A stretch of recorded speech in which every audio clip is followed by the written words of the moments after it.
Hello. Welcome to the exciting pre-cal lesson of what are the fundamental counting principles, permutation, and combination. Hey, just so you know, oh, sorry, I know you were looking for Black Panther. He couldn't come today, okay? He was a little busy saving the world.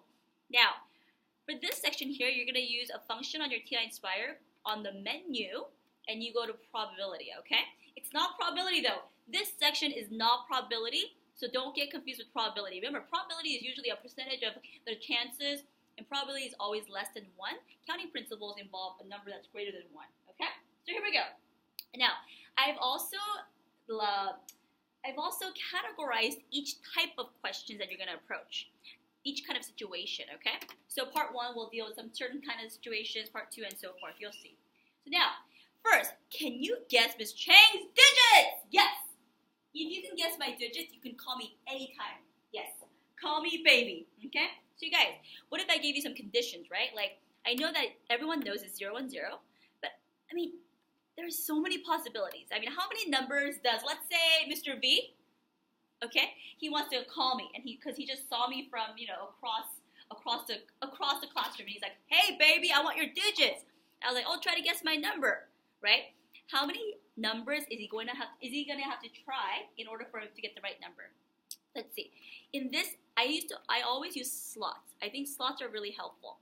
Now, tell me, how many digits from 0, right, to 10 are possible? 0 to 9, I'm sorry. 0 to 9 are possible that can go in here. How many possibilities? You're right. 0 to 9 is 10 digits, okay? What if I told you that the digits can repeat? Because phone numbers, usually the numbers can repeat. I'm sure you have some repeating digits in your own phone number. So how many numbers are possible here? You're right, 10. How about here? Oh, how about here? 10. How about here? How about here? How about here? How about here? Exactly. And you have to multiply this. Multiply all of them, because 10 and 10 and 10 and. So anytime you say and, we say multiplication. But you don't have to know that just quite yet, but just know whenever it's an and, it's multiplication, or it's plus. So it's 10 and 10 and 10, so it's going to become 10 to the 8th. That's how many digits are possible. Of course, later we're going to decide, what if I put a restriction, right? What if I say the digits cannot repeat? That means there was 10 possible here. How many are possible here after we used 1? 9, 8, 7, so forth. We're going to discuss that more, okay? So call me baby, but if you only could guess the right one, how many phone numbers must you try? You must try 10 to the 8th. That's a big number, right? All right, this section we will learn, this is the kind of things that we'll learn in this section. Don't forget, it's not to be confused with probability. Here we go. Now, part 1 is all dice-related problems, okay? So I'm sure oh, shoot. Sorry. Oops. Okay, that's actually right. So you guys, part 1 says it's all dice-related problems. Now, I know that you guys know what a classic die looks like. It has 6 sides, 1 through 6. Now, I want you guys to tell me, determine the number of ways you can toss an odd number. Number of ways. I never said probability, because I know some of you guys were like, 50%, half. No. They want number of ways. So odd number, you're right. It's 1, 3, and 5. These are the list of outcomes. And that means the answer would be 3, right? How about prime numbers? But prime numbers, I want greater than 3. What are some prime numbers greater than 3, right? You have 1, 2, oh, sorry, not greater. Prime numbers, let's just do prime numbers for now, okay? Let's do prime numbers. How many prime numbers are there, right, in the dice?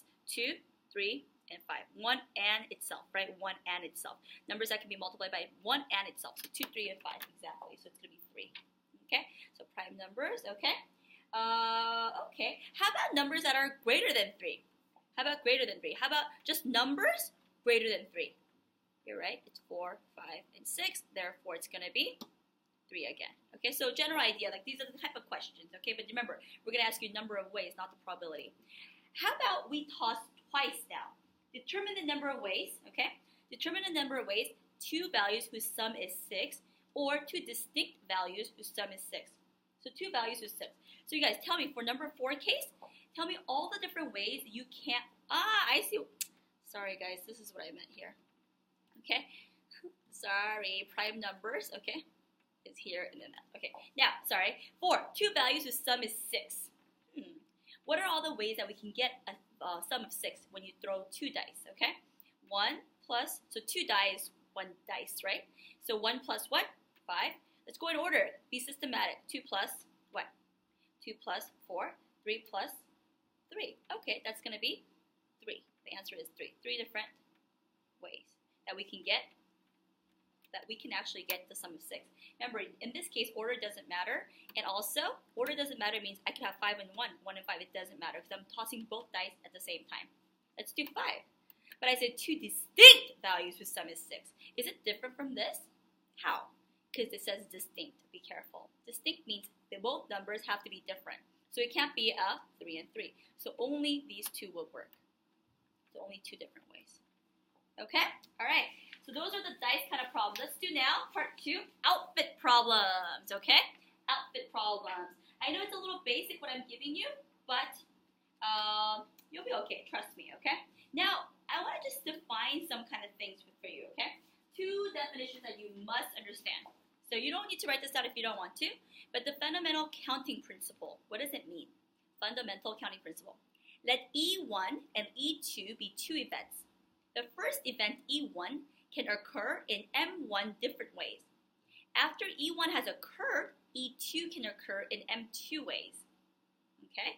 Are we okay there? These are a number of ways, right? And this is just an event that can happen. Success, fail, you can think of it that way. Pass, fail, right? Okay, the number of ways the 2 events can occur is M1 and M2. This is just like our phone number case, right? Number of ways that 10 can occur was 10. After one number was used, it's 9. So these are the number of ways that we can multiply. So and, okay? Now, I'll just define all these words, and it'll make more sense as you're listening to the description of the problems if you understand the definition. But if you don't understand it right now, it's okay, because you can keep listening to the lesson. Permutation. A permutation of n different elements is an ordering of the elements such that one element is first, one is second, one is third, and so on. What does that actually mean? Okay, so we're going to discuss that too. This is a classic case of how many different ways can I rearrange 10 people along a line, straight line. Okay, think about that. The first person I could do it. The first slot first in line I can arrange with 10 different people. Second in line, 9, 8, so forth. So that's going to be 10 factorial. So number of ways, that's permutation. How many different ways can I rearrange, right? Can I order 10 different people in a straight line? That's permutation. 10 factorial. But we're going to discuss all this. I'm just giving you the foundations and the definitions, okay? All right, let's move on to part 2. Now you may recognize some images I'm going to show you. Part 2, outfit problems. Your typical, now I put slots here because slots are very important, and I don't mean like slots in a casino. Your typical outfit consists of 1 top, 1 bottom, and 1 footwear. How many different outfits can you create with what I found in Toyeon's closet? Toyeon used to be a student who was very, very fashion conscious, okay? So you guys, how many different outfits? That means everything has to be different, okay? Now, this is what the fundamental counting principle demonstrates. This one is, okay? So you'll see what I mean by that. So you guys, I have 5 shirts. I have, oh, wow. I wonder who that is, okay? It's all the same person. Okay? They're in different outfits. Recognize that booty? Okay, and I have some footwear, okay? So basically, I have this. I have 5 different types of tops. So I'm going to call this guy tops, right? These are the bottoms, and these are the footwear. You guys, if you had only 5, 3, and 2 pairs of shoes in your closet, let's see how many outfits you can come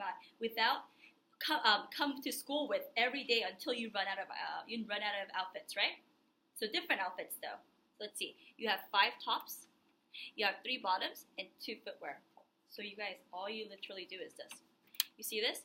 Top, bottom, footwear, right? And you're going to multiply these together. I have 5 tops I can choose from, 3 bottoms, and I have 2 footwear to choose from. Therefore, it's going to be 30 days.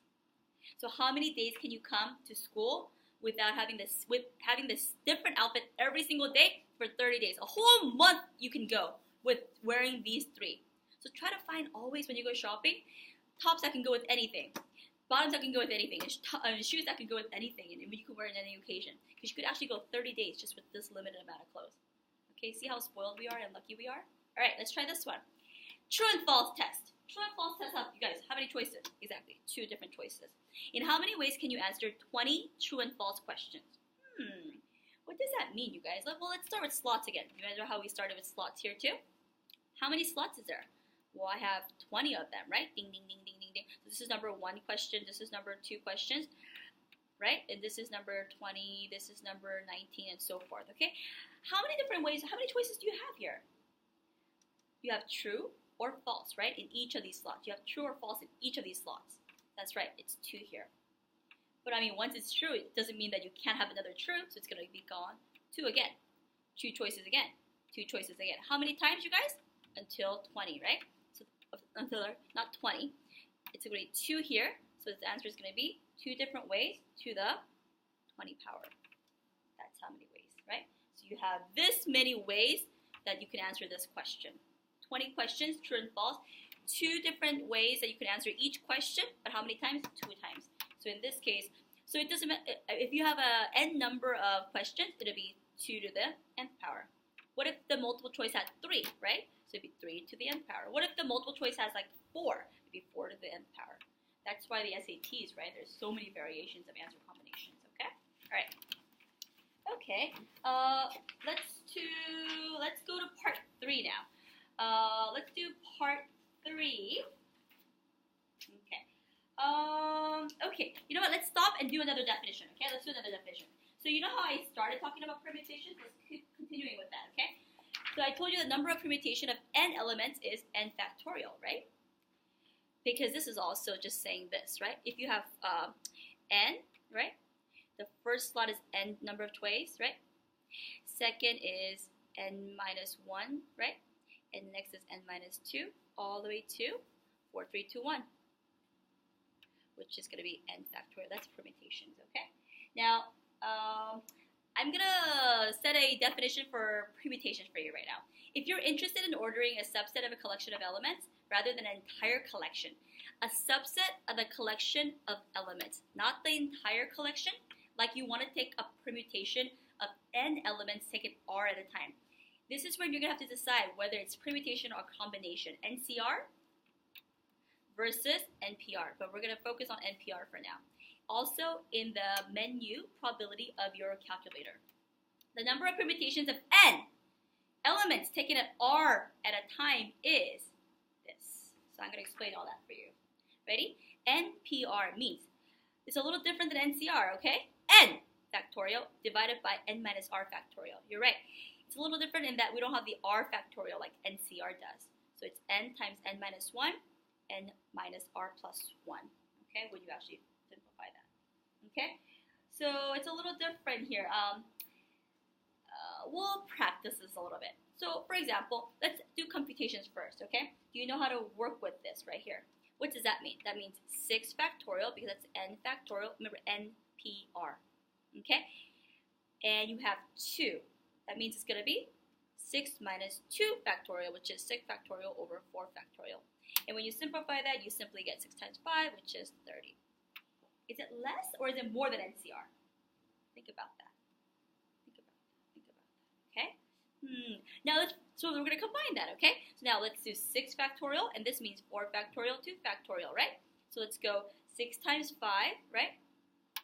Now the 4, 3, 2, 1 all went away, and then we have 2. That means it's going to be 3, 15. It's less, So NCR is less than permutation, okay? We like to say it's because combination in NCR, order matters. That means 1 and a 5 and order matters here. 1, 5 and 5, 1 is the same thing here. Here, order doesn't matter. So whether I have 1, 5 or 5, 1, we consider it the same. So hopefully we'll see some cases with that, okay? Okay, so let's see what NPR is really take. I want to show you a usage of NPR, okay? What if I have 5P2? I'm going to write it again, sorry. What if I have 5P2, right? That means I have 5 books to give out to 2 people. 5 books. How many ways can I give out the 5 books to these 2 individuals, right? How many choices do I have here? 5. How about here? Only 4 left because I gave 1 away. That's the usage of NPR. That's a classic way, okay? So remember, NPR, order matters, but NCR, you're just choosing. See, I choose you, right? Remember that? NCR. This one, order matters. Okay, so that's why it's, I don't know, order matters and order doesn't matter could get a little bit confusing, right? So we'll just practice a little bit. Now, let's stop here, go to part 2.